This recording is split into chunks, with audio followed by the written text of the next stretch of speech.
And welcome back. So we're on question 2 of the 2023 paper. We see a company is selling t-shirts on a website.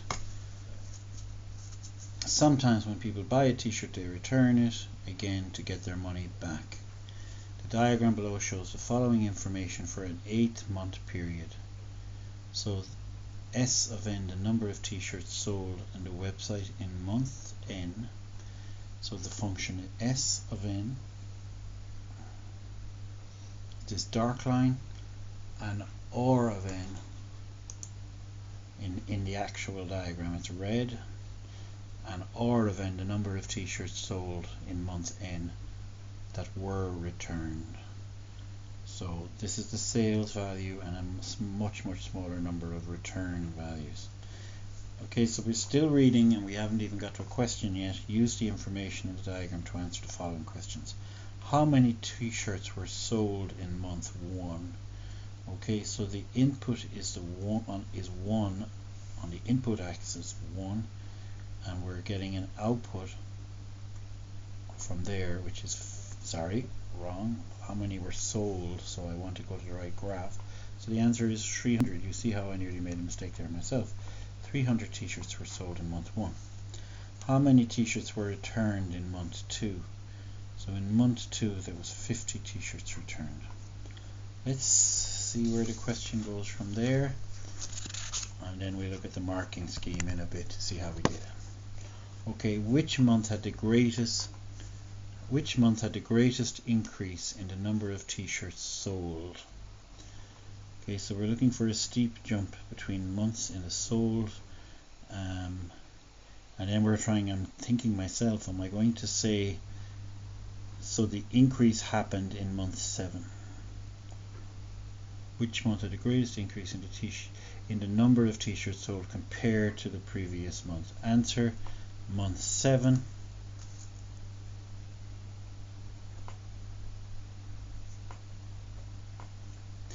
And complete the table below to show the number of t-shirts that were not returned. So we need to do some subtracting here.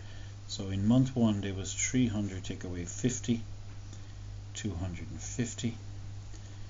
There was 300, take away 50 again, the exact same. In month 3 we have 350, take away 50, so it's gone up to 300. In month 4 we have 400, take away 100, so we're staying at 300. The number is sold, not returned. At month 5 we are going from 450 and we're taking 100, getting 350. This will be a confirmation that we're doing things right. Let's not skip over it, let's do it. In month 6, and let's do it independently, let's ignore that until we see that we're right. So in month 6 we should be at 400, take away 50 is 350, so we just put a tick there that seems to be correct. In month 7 we have 550, take away 100, which is 450. And in month 8 we also have 550, but we're only taking away 50. So month 8 was the best in terms of sold value, selling t-shirts that were unreturned t-shirts. On the given diagram, draw a graph to show the number of t-shirts that were not returned each month. So we're going to be putting our graph over here. Okay, so we're plotting 250. I'm going to use pencil for this.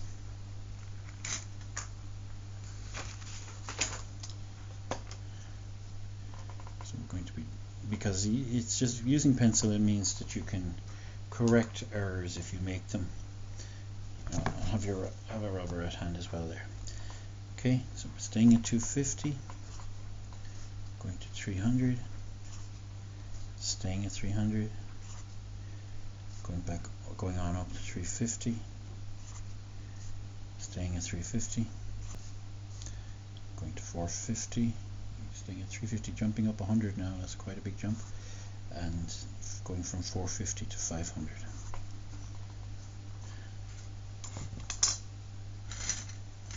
Okay, then just use some sort of straight edge, a short enough one. You can either use a short ruler or a straight edge, or using here on my set squares.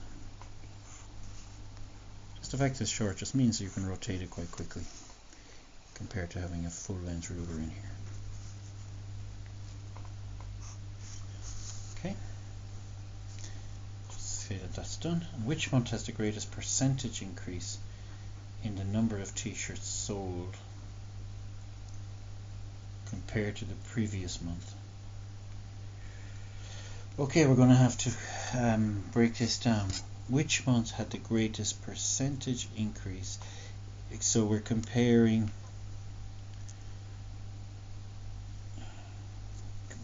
to the previous month, month 3 or month 5, and justify your answer. Okay, so in month 3,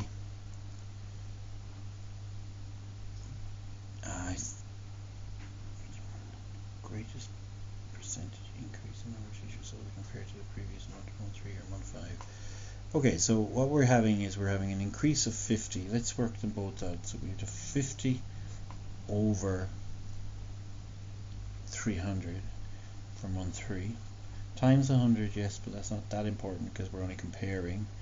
And then in month 5 we have the same increase, but it's over a larger number because you're comparing with 400.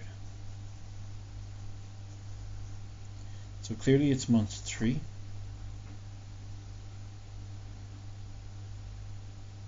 Okay, and the reason is we could just come along here and say that's larger than that. There's your justification. Okay, the value itself doesn't really matter.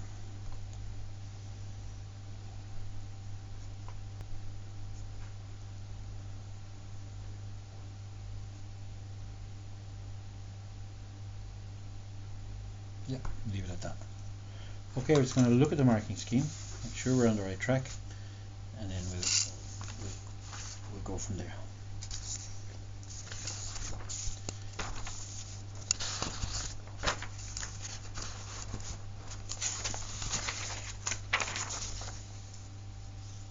How are we looking here? Okay, so our answers were 350 month 7. Okay, we got 250, 250, 300, 300, 350, 350, 450, 500. Great. And they have a plot here. And your justification, they went right down to percentage. So, and I was delaying there when I was looking at it, you may have noticed. So if you do divide 3 into, because 3 into 50, you get 16.6 reoccurring percent. Is larger, but you wouldn't have to, and this would have had to be given full marks even if they had to consult with a supervising examiner. It would have been given full marks, but nevertheless we'd say that 16.6 degrees is larger than 12.5 degree, not degrees, percentage. Okay, that's it. See you in the next one.